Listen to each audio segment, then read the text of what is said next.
세상에 이런 일이 저에게 벌어질 거라고는 정말 꿈에도 생각해 본 적이 없었습니다.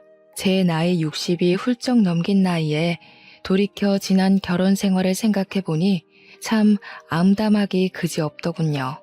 당시에는 행복하게만 살고 있는 줄 알고 제 인생은 남들보다는 꽃밭이구나 하고 생각했었는데 그게 전부 제 착각이었다는 걸 알게 되었습니다.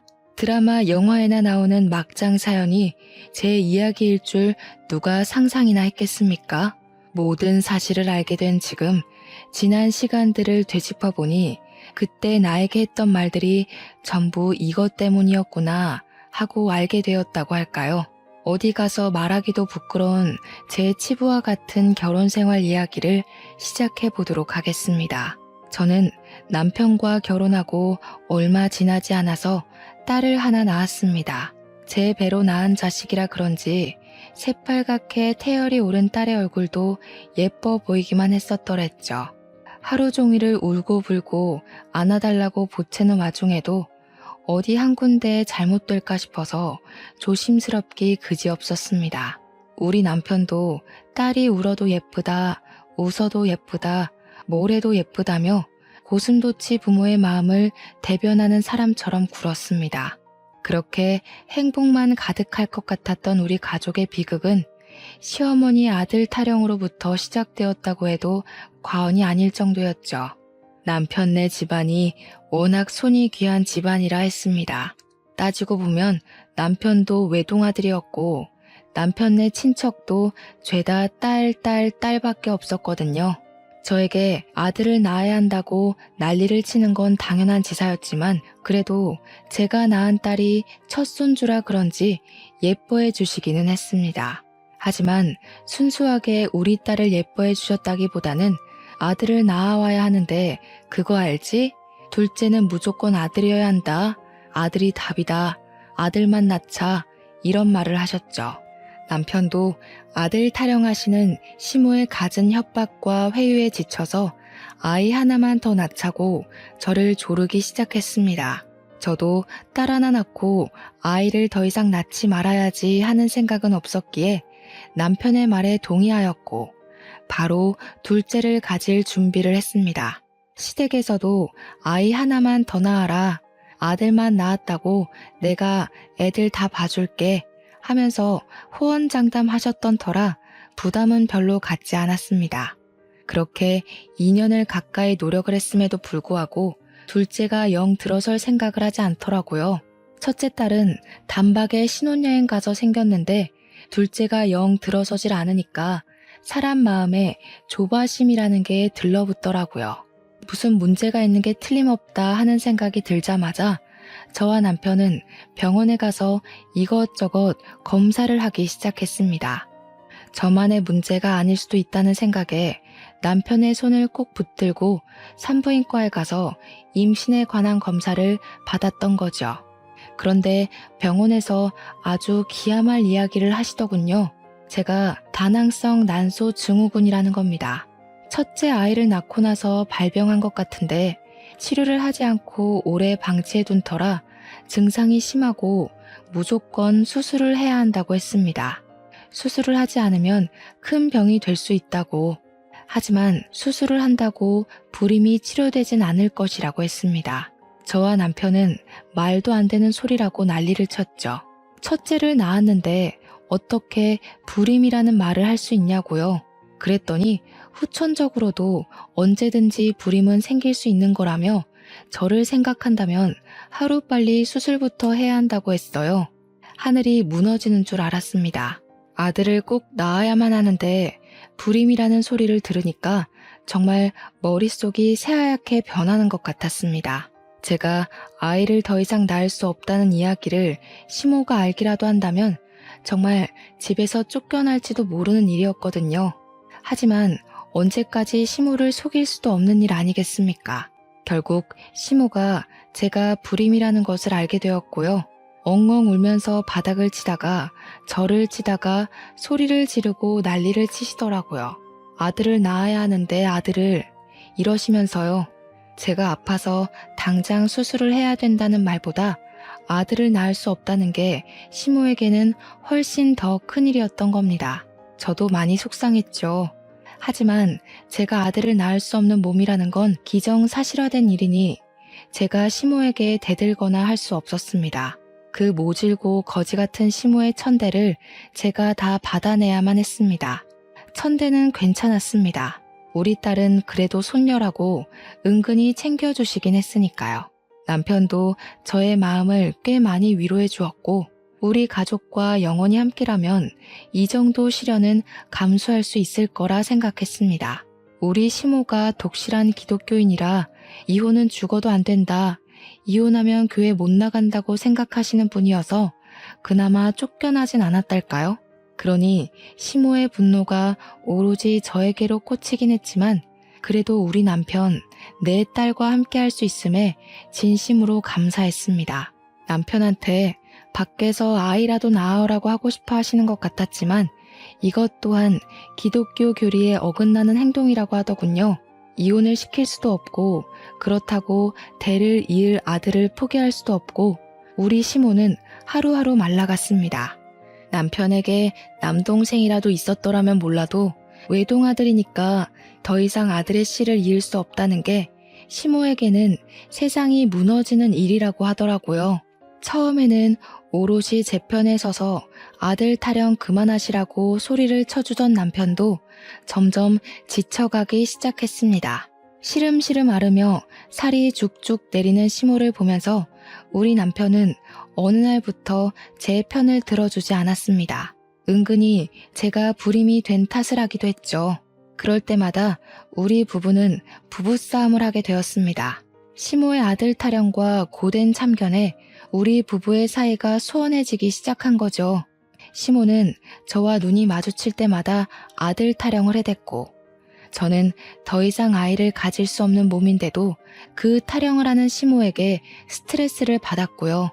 우리 남편에게 매일같이 소리치고 치댔기 때문에 남편은 저로 인해 스트레스를 받기 시작했습니다. 늘 한결같을 줄 알았던 우리 사이가 점점 틀어지기 시작한 순간이었죠. 부부간의 대화도 눈에 띄게 줄다 못해 사라지게 되었고 부부로서 해야 하는 의무 정도만 이행하는 사이가 되었습니다. 저녁밥을 차린다던가 빨래를 한다던가 청소를 한다던가 그런 의무요. 나중에는 남편과 각방까지 쓰게 되었습니다. 표면적으로는 코골이 소리가 시끄러워서였지만 실상은 그게 아니었죠. 시모는 나중에 미친 사람처럼 저에게 기도에 매달리면 아이가 들어설 것이라고 저에게 기도를 강요했습니다. 이미 의학적으로 임신을 할 수 없는 몸이 되었음에도 포기하지 않고 매달리는 시모의 집착스러운 면모에 저도 너무 당황스러웠어요. 이런 이야기를 남편에게 해봐야 남편은 저에게 소리치면서 어떻게 해달라는 거야 따위의 말밖에 하지 않았습니다. 남편은 나중에 저에게 정말 힘들다며 눈물로 읍소를 했고 그 모습을 본 저는 더 이상 남편에게 방어를 요구하지 않았습니다. 남편이 힘들어하니까 저도 정말 무척이나 힘들더라고요. 그러던 와중에 남편이 5천만 원이 들어있던 우리의 적금을 일방적으로 해지한 것을 알게 되었고 저는 그 일로 크게 분노했습니다. 우리 딸아이가 대학을 가거나 혹은 우리가 어떤 큰 병이 생길지 모르는 와중에 그 돈을 깨서 어디다 썼냐고 화를 냈죠. 남편은 시댁에 돈이 필요하다 해서 주었다는 말 이외에 그 어떤 변명도 하지 않았고 저는 속이 터지는 것 같았습니다. 결국 시모에게 전화를 걸어 물어보니 돈이 좀 필요해서 썼다고 내가 내 아들의 돈도 쓸 수 없는 거냐고 저에게 화를 내시더군요. 쓸 때 쓰더라도 저와 한마디 상의 정도는 할 수 있지 않았을까요? 가뜩이나 사이도 안 좋은데 돈으로 문제가 생기니까 더 미치겠더라고요. 너무나도 화가 나서 그 이후로는 남편과 돈 관리도 각자 하기 시작했습니다. 남편을 믿을 수가 없었거든요. 그렇게 2년을 남보다 못한 사이로 지내고 있었는데 어느 날 남편이 저에게 그러더군요. 이제 시모가 어떤 이야기를 하던 원망을 하던 신경 쓰지 말고 우리 두 사람만 생각하면서 살자고요. 허튼 소리를 하거나 아들 타령을 하면 전화 끊어버리자고, 전화번호도 바꾸고 우리 두 사람만 생각하면서 살자고 했어요. 몇 년을 남보다 못한 사이로 지냈는데 갑자기 저러니까 무슨 병이라도 걸렸나 싶어서 덜컥 하더라고요. 당신 죽을 병 걸렸냐고 물어보니까 그런 거 아니라고, 그냥 스트레스 받는 게 너무 싫고 그 스트레스 때문에 우리가 왜 멀어져야 하는지도 모르겠대요.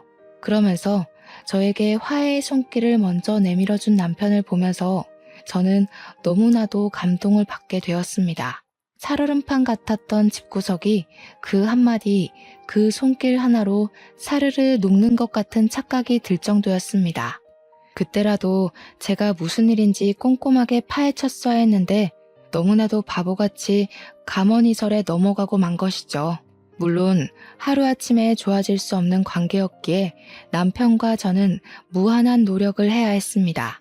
회사 일을 제외하고 저녁은 무조건 집에서 먹기로 했고, 주말 중 하루는 밖에 나가서 외식을 하고 하루는 같이 요리를 하기로 했습니다.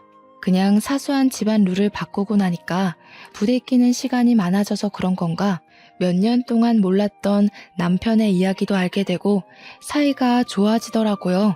맨날 양말을 뒤집어서 놓던 우리 남편에게 세탁기 사용 방법을 제대로 알려주고, 세탁기는 앞으로 남편 담당이라고 못을 박았더니 무슨 일이 일어났는지 아세요? 남편이 양말을 곱게 벗어서 세탁실에 두더라고요.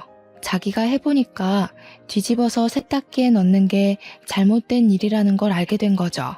그렇게 시간을 보내다 보니 서로에게 생긴 새로운 습관이라든지 회사 일이라든지 친구 사이의 일 같은 것도 속속들이 알게 되었습니다. 몇 년을 함께 살면서 다 아는 것 같았던 상대에게 새로운 모습이 발견되니까 신기하면서 신혼 같은 느낌이 들더라고요. 우리 딸도 처음에는 아빠를 어려워하곤 했었는데 지금은 남편과 둘도 없는 친구 사이가 되었습니다. 늘 집에 돌아오면 방에 틀어박혀서 나오지 않던 남편이 딸아이와 인형 놀이를 하고 같이 공주 옷을 사러 가기도 하고 하니까 우리 딸도 정서적으로 많이 성장할 수 있는 계기가 되었던 것이죠. 항상 눈치만 보던 딸이 해맑게 웃으면서 양쪽 손으로 저와 남편의 손을 잡아주기도 하고 참 많이 밝아졌습니다. 우리 딸이 우리도 모르게 우리의 눈치를 보면서 자랐다는 걸 알게 되고 남편과 저는 서로 붙잡고 참 많이 울었습니다. 그러던 어느 날 급하게 시모의 호출을 받고 시댁으로 향하게 되었습니다. 저와 남편 그리고 딸까지 함께 불렀기에 달려갔어요. 남편과 저는 이렇게 단호하게 호출 연락을 받은 적이 없기에 많은 걱정을 하면서 시댁에 도착했습니다. 그런데 시모가 웬 3, 4살 정도 된 아이를 안고 한숨을 푹푹 내쉬면서 문을 열어주시는 게 아니겠습니까? 남편과 저는 당황해서 이 아이가 누구냐고 물어봤습니다. 저는 시모한테 어머님 아이 낳으셨어요? 하는 말도 안 되는 소리를 했죠. 그랬더니 시모가 어휴 어쩌냐 진짜 하면서 계속 한숨만 내쉬고 계신 거예요. 무슨 일이냐고 보채서 물어보자 시부 친척네 아이인데 그 친척 일가족 전부가 건물 붕괴 사고를 당해서 아이만 덜렁 남았다는 겁니다. 그때쯤 건물 붕괴 사고가 큰 건이 하나 있었거든요. 애만 덜렁 살아남은 것도 좀 이해가 안 가긴 했지만 시모의 안색이 너무 좋지 않아서 자세하게 물어볼 수도 없었죠. 아무튼 시모 말이 자기는 늙어서 더 이상 이런 아이를 키울 자신도 없고 핏줄은 핏줄이니까 맡아주기는 해야 할 것 같으니 우리 보고 입양해서 키우라는 겁니다. 저는 정말 마른 하늘의 날벼락을 몇 번이나 맞는 건지 남의 애를 입양해서 데려다가 키우라는 말에 졸도하는 줄 알았습니다. 우리 남편은 놀랐는지 아무 말도 못하고 입만 떡하니 벌리고 있더라고요. 그러면서 죽어요? 얘네 가족이 죽었다고요? 이 말만 하는데 시부 친척이라고 했지만 남편이랑도 아는 사이 같았습니다. 저는 멘탈이 완전히 바스라져서 우리 보고 키우라고요? 하면서도 더 이상 다른 말이 나오지가 않더라고요. 몇 살이냐고 물어보니 시모가 조심스럽게 3살이라고 이야기를 하는데 막막한 겁니다.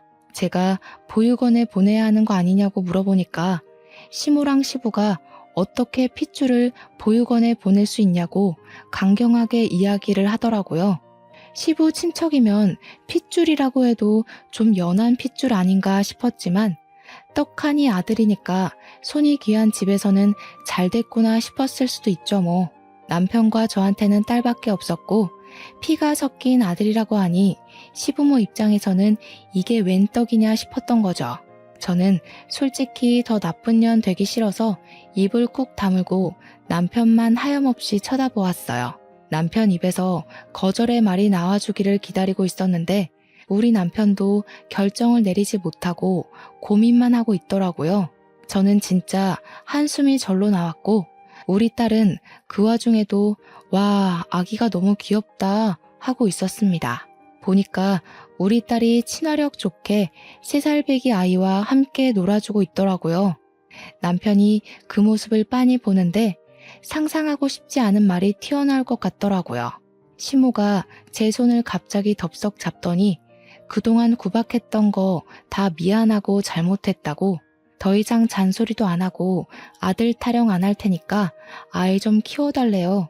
이 아이만 키워주면 해줄 수 있는 모든 걸 다 해주겠다면서 그동안 서운하게 했던 거 전부 잊고 새 출발하자는 겁니다.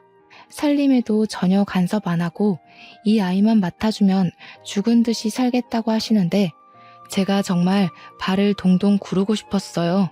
우리 시부까지도 나한테 부탁한다고 조심스럽게 이야기를 하는데 저는 남편만 보고 있었습니다. 한참을 고민하던 남편이 저를 딱 보더니 그러대요. 아이를 키우고 싶다고 하는 겁니다. 어차피 우리도 둘째를 가지려고 했으나 몸에 이상이 생겨서 아이를 갖지 못한 거 아니냐고 저를 설득하는 거예요. 우리 딸이랑도 3살 차이 나는 아들이니 나이 차이도 좋지 않겠냐고. 둘이 잘 노는 거 보니까 오히려 딸한테도 좋을 것 같대요. 그렇게까지 이야기하는데 제가 더 무슨 말을 할 수 있었을까요? 자세히 보니까 시부 핏줄이라 그런지 시부의 얼굴도 보이는 것 같고 남편의 모습도 보이는 것 같고 우리 딸이랑도 잘 놀고 결국 떠안듯이 애를 데리고 집으로 돌아오게 되었습니다.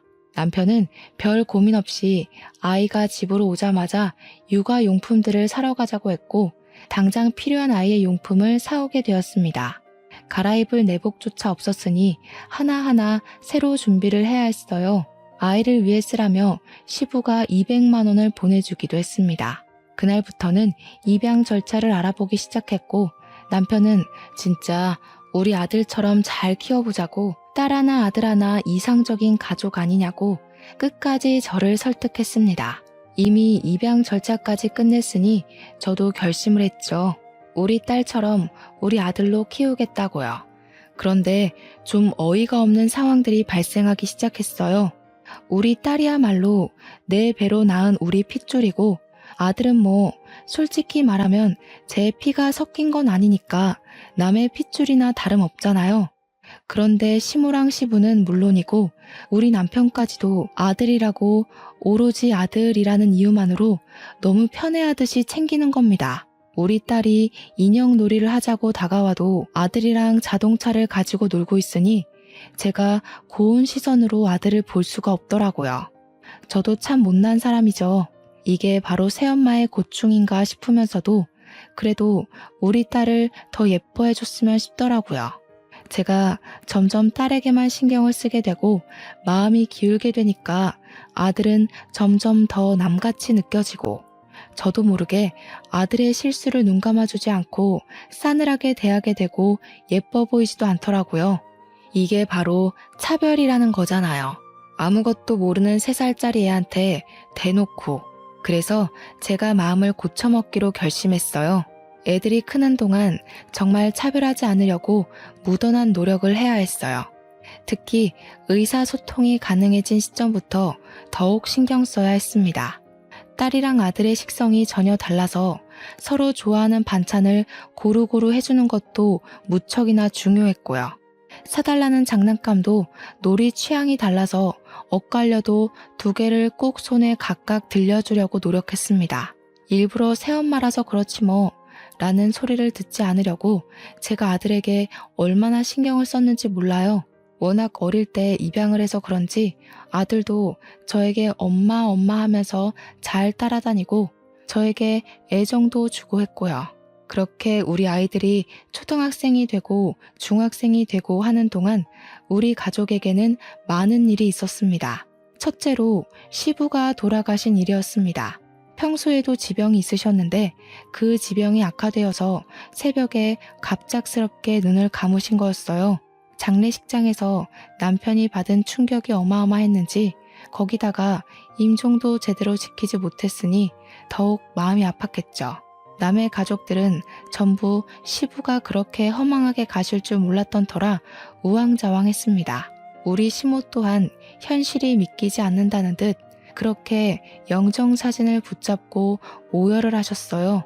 우리 아들, 우리 손자놈 크는 거 보고 갔어야지 뭐 그리 급하다고 일이 빨리 갔냐고 하시는데 그 와중에 우리 딸 이야기는 없어서 서운했습니다. 2번째로는 몇 년 뒤에 시모가 노화로 인하여 돌아가시게 된 일이었습니다. 눈을 감기 직전까지 인공호흡기를 달고 계셨는데 하염없이 저를 찾으셨다고 했어요. 저는 회사에서 일을 하다가 반차를 급하게 내고 병원으로 달려왔는데 시모가 정말 눈물을 뚝뚝 흘리시면서 쇳소리로 이야기를 하시는 겁니다. 싫었을 텐데 아이를 맡아 키워준 게 너무나도 고맙다면서 자기가 지은 죄가 많다고 다 용서해달라고 하셨어요. 그간 아들 타령하시면서 아들을 입양하기 전까지 저를 엄청나게 괴롭히시긴 하셨으니까요. 가는 길에 다 용서해주면 고맙겠다고 하시는데 그렇게 짜증나고 싫었던 시모가 죽기 전에 용서를 구하고 가니까 마음이라는 게 또 참 그렇더라고요. 가시는 길 내가 편안하게 가실 수 있게 용서를 해드려야겠다 싶었죠. 우리 시모가 끝까지 용서를 빌게 된 일에는 다른 이유도 있었어요. 죽기 직전까지 우리 딸은 쳐다도 보지 않고 아들만 챙겼기 때문이에요. 우리 딸에게는 용돈 10,000원도 쥐어줘 본 적이 없으면서 아들한테는 아들이고 또 부모 잃어 불쌍한 애라면서 그렇게 잘해줬거든요. 가지고 싶은 거 먹고 싶은 거 있다고 하면 아들에게 다 사다 바치고 오죽하면 우리 딸이 저한테 넌지시 물어보기도 했어요. 엄마, 동생 말고 사실은 내가 주워온 애 아니야? 이렇게요. 그때마다 너무나도 속상했지만 딸아이에게 알아들을 수 있게 설명하는 게 더 힘들었습니다. 어떻게 말해도 우리 딸이나 아들에게 상처가 될 수 있는 말이 될 게 뻔했기 때문이었죠. 그런데 본격적인 차별이 시작된 게 시부모 2분 모두 돌아가신 다음이라고 하면 믿어지시겠습니까? 우리 딸이 고등학생이 되고 첫 중간고사 성적표를 받아왔는데 성적이 나쁘지 않더라고요. 중간쯤에 위치하긴 했지만 학교 수업 외에 사교육을 받아본 적이 없던 터라 사교육의 힘을 빌리면 상위권도 가능할 것 같았어요. 그래서 저는 학원을 열심히 보내주기 시작했습니다. 누구나 똑똑하고 공부 잘하는 자식 갖길 원하잖아요. 학원만 잘 다녀도 서울에 있는 4년제 학교는 붙을 수 있을 것 같아서 열심히 공부를 시켰는데 아들이 갑자기 미술 공부를 하고 싶다고 하더군요. 그런데 미술이라는 게, 아니 예체능이라는 게 재료값이며 레슨비며 엄청나게 깨지잖아요. 그때 이미 저는 퇴직을 한 상태였고 남편 외벌이로 살고 있었는데 미술 재료값에다가 딸 학원비까지 생각을 하니까 막막하더라고요. 그래서 아들에게 미술이 왜 하고 싶은지 꼭 해야 하는 건지 물어봤습니다. 제가 그동안 보아온 실력으로 봐서는 미술에 큰 재능이 있어 보이지 않았거든요. 게다가 공부하는 담싸한 것 같은 모습을 보였기 때문에 더욱이 시키고 싶은 마음이 들지 않았습니다. 남편에게 상의를 했더니 남편이 애가 해보고 싶다고 하니까 한번 시켜보자고 하더라고요. 그래서 동네 학원을 등록해서 보내기 시작했어요. 동네 학원은 레슨비가 저렴하더라고요. 우리 형편에 비싼 학원을 보내줄 여유도 안 되고 하니까 아들도 이해해줄 거라고 믿고 있었습니다. 그런데 미술학원에서도 그저 그런 학생이었던 거예요. 특출나게 재능이 있었던 것도 아니고 취미반 정도의 실력이었던 거죠. 예고 입시반에 들어가고 싶다고 징징거리는데 실력이 안 되니까 예고는 꿈도 못 꾸는 수준이었고요. 학원에서도 아들에게 예고 입시반에 들어갈 실력이 안 된다고 말을 한 건지 아들이 이 학원 수준이 낮아서 자기 실력이 늘지 않는 거라고 하더라고요. 미술학원으로 엄청 유명하다는 학원을 알아왔다며 거기를 보내달라고 떼를 쓰기 시작하는데 학원비가 2배가 넘는 겁니다. 집에서 거리도 멀고 비싸서 못 보내준다고 했더니 아들이 그러는 거예요. 자기가 주워온 자식이라서 차별하는 거냐고요. 남편이랑 저랑 둘 다 엄청나게 당황을 한 거죠. 주워온 자식이라니 어디서 그런 소리를 듣고 하는 말이냐고 물어봤어요. 그러니까 아들이 그러더라고요. 누나가 말해줬대요. 제가 딸에게 네가 동생한테 주워온 자식이라는 이야기 했냐고 하니까 딸이 아니요? 하는데 얼굴 표정이 진짜 억울해 보이는 겁니다. 그러니까 아들이 딸한테 비아냥거리면서 와, 누나는 공부 말고 연기해야 되겠다. 연기자가 따로 없네. 이러더라고요. 남편이 아들 말만 믿고 화가 났는지 딸에게 처음으로 손찌검을 했어요. 저는 놀래서 이게 무슨 짓이냐고 소리를 질렀고요. 딸이 눈물을 뚝뚝 흘리면서 그런 말 한 적 없는데 왜 자기 말은 안 믿어주냐고 소리를 쳤어요. 그러니 남편이 딸에게 네 동생은 그 사실을 어찌 알고 저렇게 이야기를 하겠냐고 하더라고요. 저나 남편이나 아들에게 주워온 자식이라는 말을 한 적이 없으니까 사실 딸밖에 없는 상황이긴 했어요. 그래도 딸은 아니라고 계속 소리를 치고 아들은 누나가 말했잖아 이러고 제 속이 뒤집어지는 것 같았죠. 결국 아들이 미술 학원을 옮기겠다고 난리를 치니까 남편이 딸 학원을 그만두게 하라고 하더군요. 어차피 우리 딸이 공부해봐야 거기서 거기 아니냐고 차라리 예체능 하겠다는 아들을 밀어주는 게 낫다고 했어요. 그때부터 저는 딸의 학원비를 벌기 위해서 파트타임 아르바이트를 시작했습니다. 우리 딸에게 종합학원은 못 보내줘도 취약한 과목 2개 정도는 들을 수 있게 돈을 벌기 시작한 거죠. 아들은 떵떵거리면서 미술 입시를 준비했고 결국 예고는커녕 인문계도 간당간당하게 입학을 했습니다. 제가 봐도 실력이 별로였는데 당연히 전문가들이 봤을 때는 애들 장난으로 보였겠죠. 재료값만 해도 한 달에 몇십만 원이었는데 돈을 땅에다가 버린 거나 마찬가지였어요. 그런데 우리 남편이 아들에게 그러더라고요. 원래 실패가 다 밑거름이 되는 법이라고 앞으로 잘하면 된다고요. 우리 딸은 그렇게 열악한 상태에서 공부하고도 서울에 있는 4년제 학교에 입학을 했습니다. 그런데 학교에 가려면 등록금이 필요하잖아요. 남편한테 우리 딸 등록금을 내야 한다고 하니까 학자금 대출을 받으라는 겁니다. 아들한테는 돈 아까운 줄 모르고 쏟아붓더니 정작 딸 대학 등록금이 없다는 게 말이 됩니까? 우리 딸은 아빠한테 손찌검을 당한 이후로 남편과의 대화를 완전히 차단했어요. 혼자 알아서 하겠다고 하더니 학자금 대출 받고 틈틈이 아르바이트와 과외를 하면서 자기 혼자 벌어서 학교를 다니더라고요.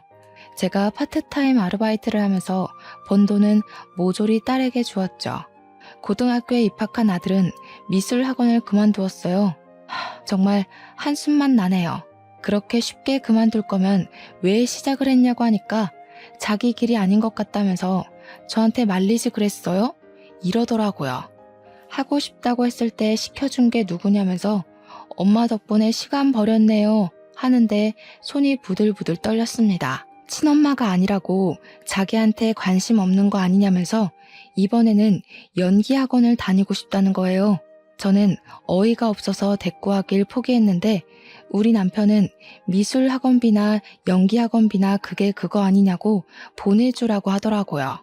우리 딸은 등록금도 자기가 벌어서 가는데 그게 무슨 소리냐고 차별하냐고 물어봤더니 남편이 이게 무슨 차별이냐고 하더라고요. 아들이 잘 돼야 나중에 우리가 먹고 살기 편하지 않겠냐고 딸은 출가 외인이래요. 결국 아들은 연기학원에 등록을 했습니다. 그런데 발연기도 그런 발연기가 없나 봐요. 학원 선생님이 저한테 연락해서는 지방에 자리가 많이 남는 전문 대학교를 알아보는 게 좋겠대요. 그렇게 허송세월 보내고 대입에 성공했냐고요? 실패했죠. 예비번호 하나 못 받아오더라고요. 그랬더니 남편은 남자라면 재수도 한번 해보고 하는 거라고 팍팍 밀어주겠대요. 아들은 재수했고 재수도 실패했습니다. 그러고 나니까 남편이 대학이 또 전부는 아니랍니다. 그 사이에 우리 딸은 졸업을 했고 취업 준비를 시작했습니다. 토익도 보고 자격증도 따고 다 지가 벌어서 해낸 일이에요. 그러고 나서 아들이 군대에 다녀왔고 딸은 괜찮은 중소기업에 취직을 했습니다. 근데 군대에 다녀온 아들이 그때부터 사고만 치기 시작했어요. 어디라도 취직을 할 생각은 전혀 없어 보였습니다. 나랑 남편한테 용돈을 받아 쓰는 것도 모자라서 술 먹고 싸움을 했다며 합의금을 물어줘야 한다고 돈 몇백을 내놓으라고 하더라고요. 거기다가 음주운전까지 걸려서 벌금을 내야 한다고 하질 않나. 여자친구랑 싸우다가 열받는다고 손찌검을 해서 경찰서에 가질 않나. 진짜 말을 하고 싶지도 않습니다. 그래서 제가 남편에게 그랬죠. 허구한 날 사고만 치는데 성인도 됐겠다. 지 알아서 살게 내버려두자고요. 그러니까 저한테 키운 정도 없고 네가 엄마냐고 하대요. 저는 남편과의 대화를 다시 차단하기 시작했습니다. 그렇게 몇 년이 지나고 남편이 어느 날 갑자기 쓰러졌어요. 암이라는 거예요. 또다시 날벼락을 만나 싶었는데 병원에서 그렇게 심각한 상태는 아니고 초기에 발견되어서 다행이라고 하더라고요. 그때부터 저는 병간호를 시작했습니다. 우리 딸은 남편에게 실망한 게 워낙 컸던 터라 초반에는 병실에 코빼기도 비추지 않았어요. 그런데 딸에게 오래 만난 남자친구가 있었나 보더라고요. 그 남자가 딸에게 그랬대요. 아버지에게 후회 없이 잘하라고요. 그 뒤로는 예비 사위랑 딸이 매일같이 찾아와서 남편 수발 드는 걸 도와주더라고요. 아무래도 남편이 남자니까 남자가 해줘야 하는 일들이 있긴 하잖아요. 똥오줌을 받아준다거나 씻겨준다거나 하는 일이요. 제가 일이 바쁠 때는 예비 사위가 와서 그 굳은 일들을 다 해주는 거예요. 아들이라는 놈은 와도 휴대폰 게임이나 하고 보는 둥 마는 둥 귀찮은 일 시키지 말라고 소리나 지르고 있는데요. 남편도 나중에는 딸에게 모질게 굴어서 미안했다고 사과를 하더라고요. 아들놈도 안 하는 걸 예비 사위가 하고 있으니까 남편도 느끼는 게 많았겠죠. 그 와중에 아들이 사라져서 찾아보니까 의사를 붙잡고 우리 남편 언제 죽냐고 물어보고 있더라고요. 제가 열이 받아서 아들의 귀를 잡고 질질 끌고 병실에 데리고 왔어요. 쪽팔리게 왜 귀를 잡고 끌고 와? 너 의사 선생님한테 무슨 짓이야? 뭐가 어쩌고 어째? 제가 일부러 남편 들으라고 아들의 만행을 까발리려고 했는데 아들이 먼저 선수를 치더라고요. 아빠, 그냥 치료할 바에는 치료 포기하는 게 속 편할 수도 있어. 아빠 재산이 얼마나 있었지? 그거 나한테 주는 거 맞지? 내가 아빠 너무 힘들어 보이길래 자식으로서 걱정돼서 하는 말이야. 이게 정신 못 차리고 무슨 짓거리야? 엄마는 날 또 너무 몰아세운다 진짜. 의사한테 들어보니까 상태 별론 것 같던데? 그래서 하는 말인데 갑자기 죽으면 재산 문제로 골치 아프니까 미리 유언장 쓰는 건 어때? 나도 아빠 자식인데 나한테 많이 물려주면 내가 엄마는 책임질게. 나 믿지? 그러니까 너무 걱정 말고 세상에 미련도 그만 가지고. 그 말에 남편은 씩씩거리면서 부들거렸어요. 무슨 말을 해야 하는지 머리가 지끈거릴 정도였습니다. 남편은 아들을 정말 한 대 칠 것 같은 표정이었지만 자기가 오냐오냐 키운 탓이 크다고 느꼈는지 화를 그냥 참더라고요. 다행히 우리 남편은 항암을 하면서 암 사이즈가 많이 줄었고 수술도 성공적으로 끝이 나게 되었습니다. 앞으로 회복에만 집중하면 된다고 해서 온 가족이 마음을 놓게 되었어요. 그렇게 남편이 기운을 차리게 된 시점에 우리 딸이 드디어 예비 사위와 웨딩 마치를 올리게 되었습니다. 남편의 손을 잡고 버진로드를 걸어가는 순간부터 우리 딸이 눈물을 보이더라고요. 딸의 결혼식을 마치고 신혼여행을 가 있는 동안 남편은 집에 들어오지도 않는 아들에게 실망했는지 저에게 파양을 하자고 했습니다. 그렇게 해달라는 거 다 해주고 키웠는데 아빠 언제 죽어? 유산은? 이러니까 실망이 엄청나게 컸겠죠. 남편은 더 볼 것도 없다고 파양 소송을 걸었고 그동안 경찰서 들락날락하고 합의금 물어준 게 모두 소명이 되어서 파양 신청이 되었습니다. 아들은 그 소식을 듣고 찾아와 집을 아주 난장판으로 만들었어요. 역시 좋은 새끼는 필요 없다 이거지? 아주 부모랍시고 참견할 때부터 마음에 안 들었어. 어차피 나한테 부모 같은 거 필요도 없었으니까 내가 혼자 살 수 있게 마지막으로 원룸 하나만 해줘. 저는 안 된다고 말했지만 남편은 암 보험금 타고 남은 돈의 일부를 아들에게 해주더라고요. 화도 내고 달래도 받지만 남편은 강경했고 아들 녀석은 그 돈 받아간 이후에 일절 연락도 없고 찾아오지도 않고 깜깜무소식으로 지내더군요. 그렇게 시간이 또 몇 년 지나고 우리 딸은 아이도 낳고 행복한 가정을 꾸리며 누구보다 잘 살고 있었어요. 평화롭기만 한 우리 가족에게 또 한 번 시련이 찾아왔는데 그게 바로 남편의 암이 재발을 한 것이었습니다. 재발한 암은 처음과 다르게 빠르게 전이가 되었고 결국 남편은 시한부 선고를 받게 되었습니다. 우리 딸이랑 저는 정말 너무나도 속이 상했고 그 고통스러운 항암 치료를 또 겪어야 할 남편이 불쌍했죠. 그런데 남편이 그러더라고요. 연명치료 받고 싶지 않다고. 이만큼 살았으면 됐다고요. 우리는 남편의 그 뜻을 존중하기로 했습니다. 남편은 자기가 받는 연금 통장이랑 암 진단 보험금에 사망 보험금까지 합치면 먹고 사는데 큰 문제는 없을 거라고 했어요. 사람이 죽을 때 되면 변한다더니 왜 저러나 싶었습니다. 그렇게 3개월 동안 많은 추억을 쌓으려고 노력했고 우리 남편은 고통을 참으며 눈을 감았습니다. 저는 연락하지 않았지만 우리 딸이 어떻게 아들에게 연락을 했더라고요. 아버지 돌아가셨다고요. 장례식장에 찾아오라고 주소까지 적어줬다는데 3일장 내내 얼굴 한 번 안 비추더라고요. 파양하길 참 잘했다 싶었습니다. 남편이 남긴 집이며 보험금, 연금을 죄다 확인하니까 돈이 꽤 되더라고요. 딸에게 좀 주겠다고 했더니 저한테 노후 자금으로 쓰라고 양보를 했어요. 사위가 변호사라 자기네 돈 궁하지 않다고 하면서요. 저는 집을 팔아치우려고 했는데 그 집이 남편과 평생을 함께한 집이라 그런지 처분하기가 쉽지 않더라고요. 그 집에서 혼자 적적하게 남편을 추억하면서 지내고 있었습니다. 한 1년쯤 지났을까요? 제가 혼자 적적하게 지내는 걸 알고 있는 딸이랑 사위가 집에 자주 놀러와서 저녁을 먹곤 했었어요. 그날도 어김없이 손주들이랑 딸이랑 사위가 놀러와서 같이 저녁을 해먹고 있었는데 누가 집으로 찾아왔더라고요. 누구세요? 하고 문을 열었는데 아들놈이 떡하니 있는 겁니다. 진짜 아빠 죽었어? 누가 네 아빠야? 이 배은망덕한 놈. 은혜도 모르는 놈아. 진즉 파양을 했어야 했는데. 그러니 아들이 코웃음을 치면서 저한테 그러더라고요. 지금 장례식장에 안 왔다고 이러는 거야? 사정이 있었어. 누나도 있었네. 나도 배고프니까 밥 좀 줘. 교도소 밥이 영 맛대가리가 없어서 살 빠진 것 같아. 교도소에 다녀왔다고? 몰랐어? 관심 너무 없는 거 아니야? 뭐 아빠가 준 돈 도박으로 날려먹고 한탕 크게 치려고 사기 한 번 쳤는데 재수없게 걸렸어.